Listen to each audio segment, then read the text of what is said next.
Bazán, soy alumno de la carrera de Ingeniería Electrónica y bueno, yo quería compartir con ustedes un proyecto que surgió de una necesidad que yo tenía. Yo quería automatizar lo que era el encendido de un grupo generador chico que ha sido diseñado para ser encendido de manera manual, como si fuese un auto. Ponen el contacto, le dan el arranque, una vez que arranca, sueltan el arranque y ya queda en contacto. Bueno, pero yo quería hacerlo esto mediante una Raspberry Pi. Pero no solo eso, sino que quería que todo el circuito detecte cuando hay red en la calle.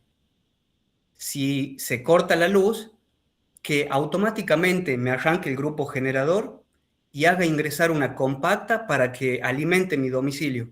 Y cuando vuelva a la red, apague el grupo, saque la compacta del grupo e ingrese la compacta o el contactor, en este caso, como tengo una maqueta, el contactor de la red principal. Eso era lo que yo quería hacer. El programa que voy a usar se llama MyOpenLab. Aquí está, es muy similar a LabVIEW, no sé si alguno lo escuchó nombrar a LabVIEW. Este es el programa, estas son algunas capturas de las cosas que se pueden hacer en el programa. ¿Cuál es el programa? El que está acá. Es muy sencillo de manejar. Este sería la parte principal de mi programa de automatización. Este sería el circuito de panel y este el panel frontal. Si pueden ver, todo es en bloques lógicos, no hay nada, línea de programación ni nada raro. Acá tengo un test para hacerle un encendido al grupo generador mediante una clave, que después vamos a hablar un poquito de esto si es que le interesa.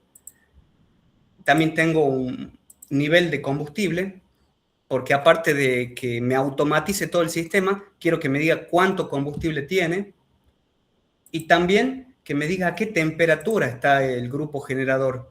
¿Por qué? Porque la idea es que cuando llegue a cierta temperatura, ya sea 50, 60 grados, me haga encender un forzador de aire, es decir, un electroventilador de un auto que tengo tirado ahí.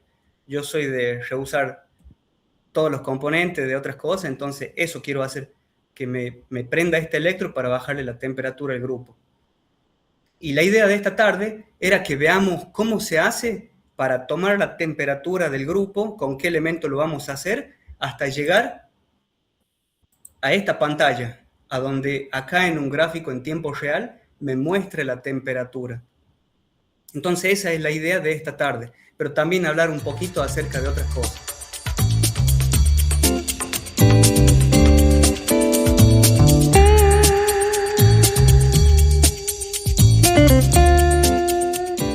Entonces, ¿cuál es el primer paso que tenemos que hacer? Lo que dice la tercera diapositiva. Decidir con qué elemento vamos a tomar la temperatura del grupo generador. Bueno, acá yo utilicé una PT100. Ahí podemos ver distintos encapsulados de la PT100. Yo voy a utilizar el que está al medio. La PT100 está hecha de platino. Ese platino está enrollado en un tubito, ya sea de vidrio o de porcelana, creo que era. Ahí me puede corregir, no, de cerámica, de vidrio o de cerámica, y es súper frágil, entonces se lo mete en una vaina, en este caso de acero inoxidable como el que yo tengo, y ahí ya queda un elemento robusto para poder tomar la temperatura del grupo generador. ¿Cuáles son? Bueno, acá en la otra explica, es un sensor de temperatura tipo RTD, resistencia termodetector, cuyo valor nominal es 100 ohm a 0 grados centígrados y 135,8 ohm a 100 grados centígrados. ¿Cuáles son algunas de las características de esta PT100? Bueno, la PT100 tiene una alta precisión, por ejemplo, puedo tomar temperatura con más o menos 0,1 grado de diferencia. También tiene estabilidad a largo plazo, es decir, puedo estar varias horas tomando temperatura y esta medición no se va a ver afectada por el transcurso de las horas. Bueno, el grupo generador, no sé si pudieron ver ahí, que hablaba del nivel de combustible, y acá decía 16 litros, entonces puede estar prendido 8 horas, y tomar la temperatura 8 horas seguidas con la PT100, no es mucho. He visto PT100 que están conectadas mucho más tiempo y nunca han fallado, nunca han dado una lectura errónea. Entonces eso es bueno y a favor.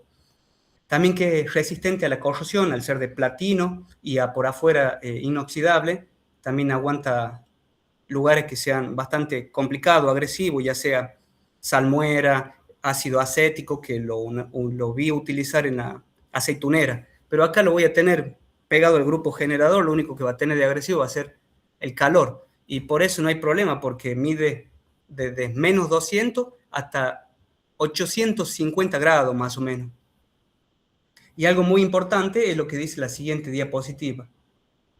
El coeficiente de temperatura.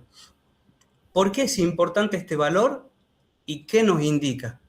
Nos indica la variación estándar de una PT100 y es 0.385 ohm por grado Celsius de variación. Bueno, ya dijimos que ofrece una resistencia de 100 ohm a 0 grados centígrados y la versión es la 385. ¿Qué significa? Si nosotros hacemos el coeficiente de temperatura, que es igual a la resistencia a 100 grados menos la resistencia a 0 grados dividido en la resistencia a 0 grados por 100 grados, nos va a dar ese valor que estamos teniendo ahí, 0.385. Ahora, ¿para qué nos interesa este valor? Bueno, si nosotros queremos medir la temperatura con una PT100 y no tenemos los instrumentos de laboratorio, lo podemos hacer con un multímetro. Conectamos el multímetro, lo ponemos en resistencia, medimos la resistencia de una PT100, supongamos nos da 112 ohmios. Le restamos 100 ohmios, nos queda 12. 12 dividido en 0.385 y nos da alrededor de 31 grados. Entonces, este coeficiente de temperatura nos sirve para tener una lectura, pero muy, muy aproximada de la temperatura a la cual está la PT100, por más que no tengamos cómo medirla. Bueno, el primer paso era elegir con qué íbamos nosotros a medir la temperatura. Pero ¿qué dijimos? Que la PT100 varía la resistencia. Ahora, ¿cómo hacemos para leer estos cambios de resistencia con nuestra Raspberry Pi? Bueno, de manera directa no lo podemos hacer. Es por eso que necesitamos lo que está en esta otra diapositiva, el puente de Wheaton. En aplicaciones con sensores de temperatura, el puente de Wheaton convierte el pequeño cambio de resistencia de la PT100 en una señal de voltaje proporcional, que luego se amplifica, se procesa para obtener la temperatura. Perdón. Ahora, ¿por qué vamos a utilizar este puente de Wheaton? Porque yo quiero leer un valor de tensión variable, no un valor de resistencia variable. Entonces, en este caso va a ser de 0 a 3.3 voltios, que es el ejemplo que yo voy a mostrar un poquito más adelante. Entonces, ¿qué hago? Armo este puente de Wheaton que se ve ahí, que es algo sencillo, donde R1 es igual a R3, y yo lo elegí de 10K, no fue al azar, ya le voy a explicar por qué, y R2 es de 100 ohm, y del otro lado tengo la PT100. Cuando la PT100 esté a 0 grados centígrados, su resistencia va a ser 100 ohm. Entonces todo el puente va a estar en equilibrio. ¿Cuál es la tensión que yo voy a tener en la salida? 0. Pero cuando la PT100 comience a aumentar su valor de resistencia, ahí va a comenzar a cambiar la tensión diferencial que yo tengo. Ahora, ¿por qué elegí yo el valor de 10K? Y eso está en la siguiente diapositiva. Por el autocalentamiento. El autocalentamiento en un sensor PT100 es un fenómeno que ocurre cuando la corriente de medición que atraviesa el sensor genera calor debido a la resistencia del elemento de platino, lo que provoca un ligero aumento de la temperatura del sensor. Este aumento de temperatura puede hacer que el sensor registre una temperatura superior a la del entorno real, introduciendo un error en la medición. Es decir, por cada una de estas ramas, por esa rama o por esta rama, la corriente que circula no puede superar 1 miliampere, y eso está en la hoja de datos de la PT100 que yo tengo. Entonces, si yo hago el cálculo de la corriente, yo a esto lo alimento con 5 voltios y lo divido en 10K más 100 ohm, me da 0,5 miliamperes más o menos. Entonces, estoy más que sobrado para cuando la PT100 comience a cambiar su resistencia, no voy a llegar nunca a ese valor de 1 miliampere. Entonces, por eso es que puse ese tipo de resistencia. Ah, bien, ya estaba cambiando de tema. Entonces, ¿qué tengo ahora? Ya tengo mi PT100 y tengo mi puente de Wheatstone. Ya tengo una tensión variable. Pero, si yo pongo la PT100 esta en el grupo generador, este es un entorno de trabajo con mucho ruido. ¿Por qué? Porque el grupo generador, bueno, tiene ruido eléctrico, electromagnético, tiene la chispa de la bobina para el grupo. Entonces, sí o sí, yo necesito poner un filtro anti-aliasing. Ese sería mi tercer bloquecito, el filtro anti-aliasing.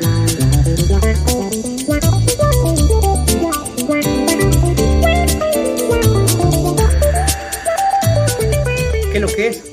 Es un filtro pasa-bajo analógico que se usa antes de la conversión analógica digital para eliminar frecuencias superiores a la mitad de la frecuencia de muestreo, conocida como frecuencia de Naisky. Su propósito es evitar el aliasing o solapamiento también. Es un fenómeno donde frecuencias altas se reflejan e interfieren con la señal útil, distorsionando esta señal digitalizada. Ahora, ¿qué tipo de filtro voy a usar? Ah, esa no era, pero bueno, no importa. Lo dejo ahí. Voy a usar un filtro, una topología Salin-K, que es una configuración que utiliza amplificadores operacionales, utiliza resistencias, capacitores, y de acuerdo como yo los calcule a esto, bueno, puedo tener filtros pasa bajo, pasa alto, pasa banda, y permite realizar, bueno, las respuestas que están ahí en la diapositiva. Filtro Butterworth, Chebyshev y Bessel. Ahora, ¿cuál de esos tres es mejor para mí en este caso? Bueno, veamos qué dice cada uno de ellos y bueno, ahí comparemos. El filtro Butterworth dice, ofrece la respuesta más plana en la banda de paso, ideal para aplicaciones donde se prioriza la mínima distorsión de amplitud. Es una opción común y equilibrada para filtrado anti-aliasing. Bueno, esto lo saqué del manual. Eso decía y después lo decidí usar. Filtro Chebyshev. Tiene una caída más abrupta, pero presenta rizado en la banda de paso, lo que puede distorsionar la señal útil. El filtro Bessel, bueno, prioriza la linealidad de fase, preservando mejor la forma de la señal en el tiempo y útil en aplicaciones de pulso o transitorio. ¿Qué quiere decir estas definiciones? Bueno, vemos la respuesta en frecuencia de estos filtros. Entonces, este filtro directamente lo voy a descartar porque en la banda de paso que yo necesito no es plana. Bien, entonces puedo usar cualquiera de estos dos, ya sea Butterworth o Chebyshev.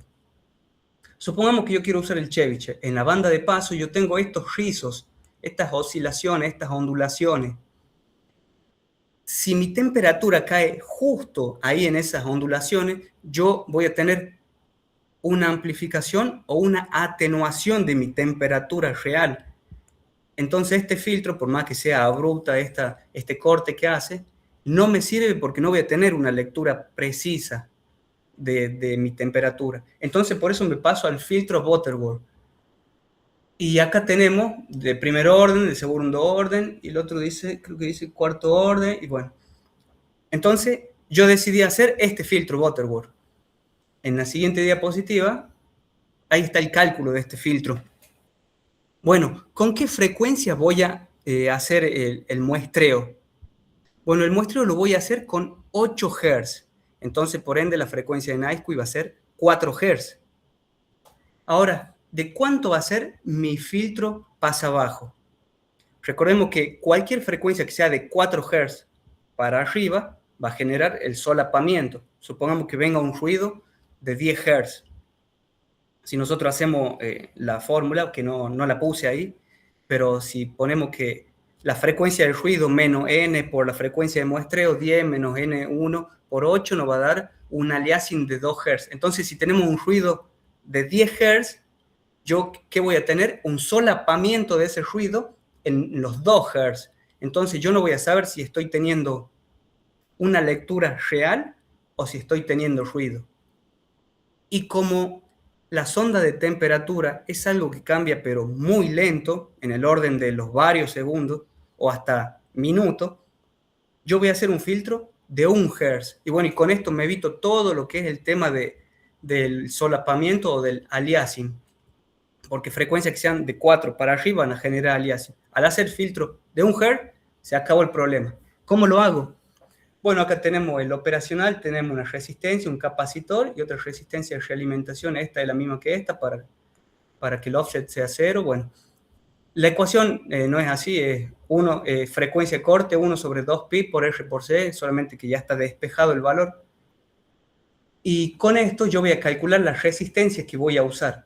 El capacitor que voy a seleccionar va a ser de 10 microfaradios, porque tengo un montón ahí que me sobraron de otro trabajo. Y la frecuencia de corte va a ser de 1 Hz. Con esto calculo mi resistencia y me queda esto, que la resistencia va a ser de 15,9 kiloohmios. No es comercial, el valor comercial es de 15 o de 18 creo que viene, pero puedo poner una de 15 y una de 1K y estaría listo. Acá tenemos la respuesta en frecuencia de este filtro, tiene una atenuación de 20 decibeles por década. Pero si yo quiero mejorar esta parte, a continuación de esta resistencia, le puedo poner otra resistencia. Y en medio de esas dos, le pongo una realimentación con un capacitor hacia la salida. Entonces ahí tendría un filtro Butterworth de segundo orden. Sería este que está acá. Este sería un filtro Butterworth de segundo orden. ¿Cómo lo calculamos? Es casi la misma fórmula que está acá, solamente que arriba tiene el 0.707. Ese es el factor de calidad de los filtros. El factor de calidad es 1/2 de la raíz cuadrada de este capacitor dividido en este capacitor. Si es 0.707, estamos hablando de una topología Butterworth. Si es menor, estamos hablando de un filtro Bessel. Y si es mayor, estamos hablando de un Chebyshev, que tiene estos picos y estos rizados antes de entrar en la atenuación. Bueno, entonces, ¿cómo lo calculamos? Aplicamos únicamente esta fórmula. El capacitor va a ser exactamente lo mismo, de 10 microfaradios. La frecuencia va a ser 1 Hz. Y despejamos R. Me va a dar 11,200 y algo. Yo voy a usar 11 o 12K. En este caso yo decidí por 11K. Entonces esta va a ser de 11K, esta va a ser de 11K, esta va a ser de 22K. Si no tengo, pongo 2 de 11 en serie. Este va a ser de 10 microfaradios y este va a ser de 20 microfaradios. Si no tengo, bueno, utilizo 2 capacitores y listo. Entonces ese sería mi filtro Butterworth de segundo orden para que corte a 1 Hz.